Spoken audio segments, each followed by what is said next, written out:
let's go now and examine this concept with the New Testament church. New Testament Israel. Let me ask you, did Jesus marry his people when he came to this earth? Yes, he did. In a certain sense, he married them. He formed a covenant relationship with them. Notice Ephesians chapter 5, verses 25 to 27.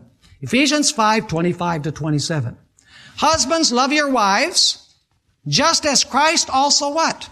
Also loved the church and gave himself for her. So the relationship between husband and wife is used to illustrate the relationship between Jesus Christ and his what? Church. Jesus is the husband and his church is the what?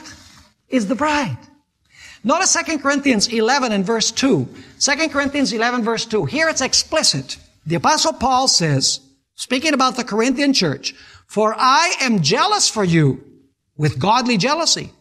For I have betrothed you to one husband, that I may present you as a chaste virgin to Christ." Let me ask you, was the early church, the earliest church, a pure church? It was most certainly a pure church. Was it in a proper covenant relationship with Jesus Christ? You can read the book Acts of the Apostles, folks. It was a pure church. It was a conquering church, represented by the white horse, going out conquering and to conquer. It instilled terror in the hearts of sinners because of the righteousness and holiness of those who belong to the church.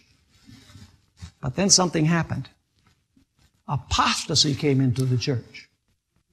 Notice 2 Thessalonians chapter 2, verses 3 and 4. By the way, this is talking about the Antichrist, and we're going to deal with the Antichrist later in this series. We're going to talk about the beast. Notice 2 Thessalonians 2, verses 3 and 4. It says, "Let no one deceive you by any means.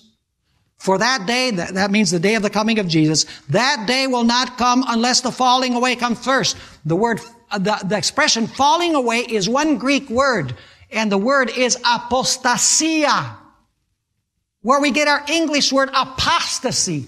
In other words, Jesus will not come until the apostasy comes first. And the man of sin is revealed. What is sin? Remember this, transgression of the law. It's going to be a man who is going to say that it's okay to transgress the law of God. He's going to play games with the holy law of God. And it says, "And the man of sin is revealed, the son of perdition." Do you know the only other person in the Bible who's called the son of perdition? Judas Iscariot. Was Judas an outsider? Was Judas some pagan that warred against Jesus Christ from outside? No! He even betrayed Jesus with a kiss. In other words, the Antichrist is not going to arise from without. He's going to arise from where? From within the church, just like with Israel. And it says in verse 4, notice what this Antichrist is going to do, who opposes and exalts himself above all that is called God or that is worshiped, so that he sits as God. Is he going to proclaim himself to be God? Absolutely. We're going to notice in the prophecy about the beast that he speaks blasphemies against God. And blasphemy is when an individual who is a mere man claims to be God. And so it says that he sits as God in the temple of God, showing himself that he is God. Do you know what the temple of God is? A lot of people today are looking to the Middle East. They say, "Oh, the Jewish temple has to be rebuilt." But every other place that the Apostle Paul uses that expression, temple of God, he's referring to the Christian church. For example, Ephesians 2, verses 19 to 21. He speaks of the Ephesians as being the temple of God. We read from 1 Corinthians chapter 6 where it says that we are the temple. 2 Corinthians chapter 3 says that the church of Corinth is the temple. In other words, the temple is not that temple in the Middle East, because Jesus says, "Your house is left unto you desolate." The temple is the church. So let me ask you, where was the apostasy going to arise? It was going to arise where? In the church.